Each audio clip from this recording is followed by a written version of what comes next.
حضرت علامہ مولانا محمد ہارون مصباحی صاحب قبلہ استاذ الجامعۃ الاشرفیہ و مبارک پور،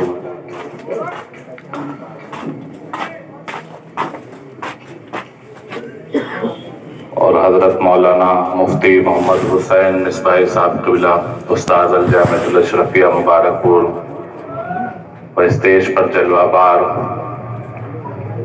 دیگر علماء کرام، شعراء ذوی الاحترام، حفاظ کرام،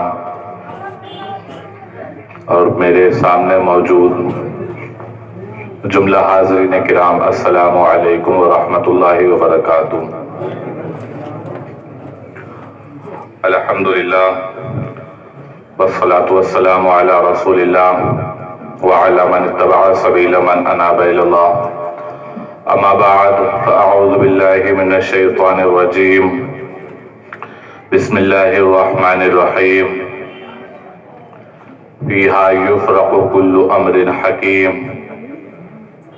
صدق اللہ العظیم وبلغنا رسولہ النبی الکریم، ونحن علی ذلک لمن الشاہدین والشاکرین والحمد للہ رب العالمین۔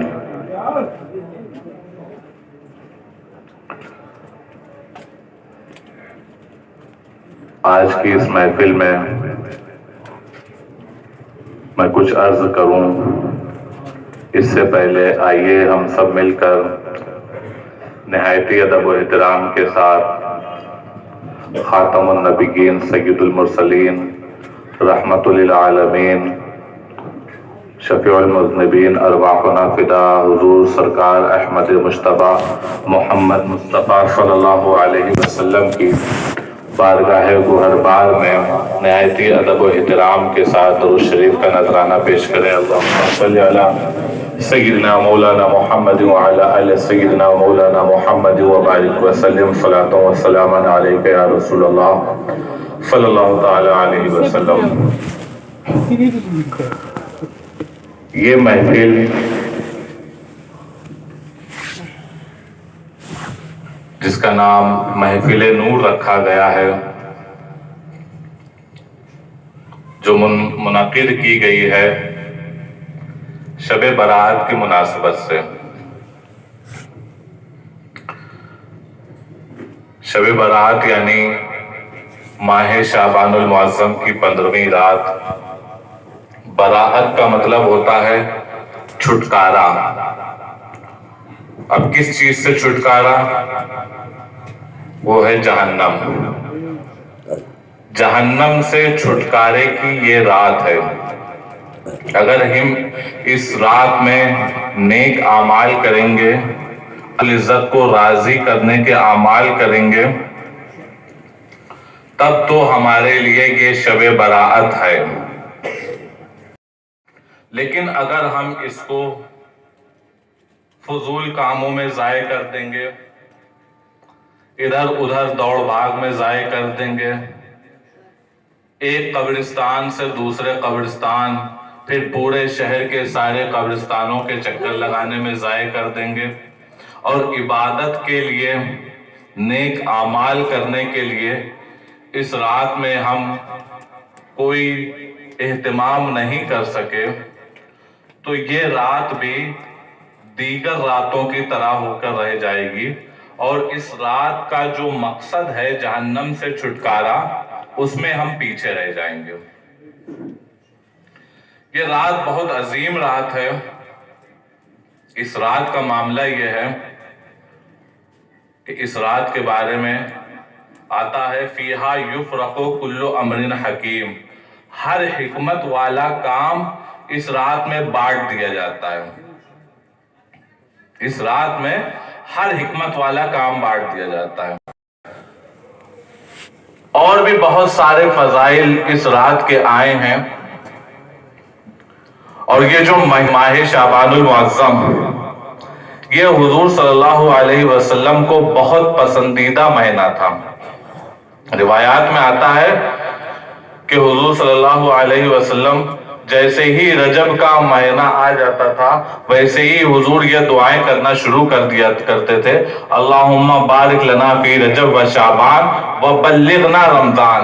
اے اللہ ہمارے لیے رجب اور شعبان کے مہینوں میں برکتیں نازل فرما اور ہمیں رمضان کے مہینے تک پہنچا دے۔ یہ رمضان المبارک کے استقبال کا مہینہ ہوا کرتا ہے، اور حضور صلی اللہ علیہ وسلم اس مہینے میں رمضان المبارک کے استقبال کی تیاریاں شروع کر دیا کرتے تھے۔ رمضان المبارک میں ہم کیا کرتے ہیں؟ رمضان المبارک میں روزہ رکھا جاتا ہے، تو حضور صلی اللہ علیہ وسلم اس مہینے میں بہت زیادہ کثرت کے ساتھ اس مہینے کے روزے رکھا کرتے تھے، بلکہ روایات میں تو یہاں تک آتا ہے کہ چند ایام کو چھوڑ کر اس پورے مہینے میں حضور صلی اللہ علیہ وسلم روزہ رکھتے تھے۔ دوسری روایت میں آتا ہے کہ جتنے روزے ماہ شعبان المعظم میں رسول اللہ رکھا کرتے تھے، رمضان کے علاوہ کسی اور مہینے میں روزہ نہیں رکھا کرتے تھے۔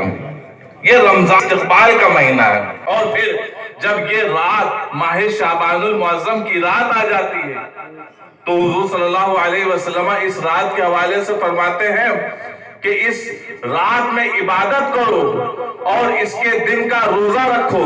معاملہ کیا ہے؟ معاملہ یہ ہے کہ جیسے ہی یہ 15ویں شعبان المعظم کی رات آتی ہے، ویسے ہی آسمان دنیا پر اللہ رب العزت اپنی تجلی فرما دیتا ہے، اور اللہ رب العزت کی بارگاہ سے یہ اعلان جاتے ہیں، یہ خوشخبریاں جاری ہو جاتی ہیں کہ ہے کوئی مجھ سے رزق مانگنے والا کہ اس کو رزق دے دیا جائے، ہے کوئی مغفرت کا طلبگار کہ اس کی مغفرت کر دی جائے، ہے کوئی رحمت کا طلبگار کہ اس کو رحمت عطا کر دی جائے۔ لیکن ہمارا معاملہ کیا ہوتا ہے؟ ہم تو اس رات کو بھی ویسے ہی ضائع کر دیا کرتے ہیں، اس رات میں بھی ہمارے وہی معاملات ہوا کرتے ہیں جو دیگر راتوں میں ہمارے معاملات ہوا کرتے ہیں۔ میرے پیارے بھائیوں، اس رات کو ضائع مت کیجیے، اس رات میں اللہ رب العزت کی عبادت کیجیے، اور معاملہ یہ ہے کہ اس رات میں اللہ رب العزت کی جانب سے سارے معاملات تقسیم کر دیے جاتے ہیں۔ کیا معاملات تقسیم کیے جاتے ہیں؟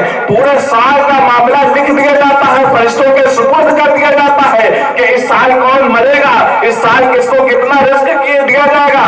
اس رات میں یہ سارے معاملات طے کر کے فرشتوں کو سپرد کر دیا جاتے ہیں، تو اس حوالے سے بھی ہماری یہ ذمہ داری بڑھ جاتی ہے کہ ہم اس رات میں عبادت کریں، اس رات میں اللہ رب العزت کو یاد کریں، اس رات میں ہم اللہ رب العزت کی مغفرت کا سوال کریں، اس کی رحمت کا سوال کریں، تاکہ جب ہمارے معاملات، ہمارے اعمال، ہمارا رزق تقسیم کیا جا رہا ہو تو ہم عبادتوں میں مشغول ہوں۔ ایسا نہ ہو کہیں ہم اللہ رب العزت کی عبادت نہ کر رہے ہوں، بلکہ ہم اس رات کو ضائع کر رہے ہوں، اور اس رات کو ضائع کرتے کرتے ہمارے اعمال تقسیم کیے جا رہے ہوں۔ معاملہ یہ ہوتا ہے کہ جب کوئی چیز تقسیم کی جاتی ہے تو کیا ہوتا ہے؟ جن لوگوں کو چیزیں لینی ہوتی ہے وہ لائن لگا کر کھڑے ہو جاتے ہیں۔ ایسا ہی ہوتا ہے نا، ابھی یہاں پر کوئی صاحب شیرینی لے کر آ جائے اور تقسیم کرنا شروع کر دے تو سب لوگ لائن لگا کر کھڑے ہو جائیں گے۔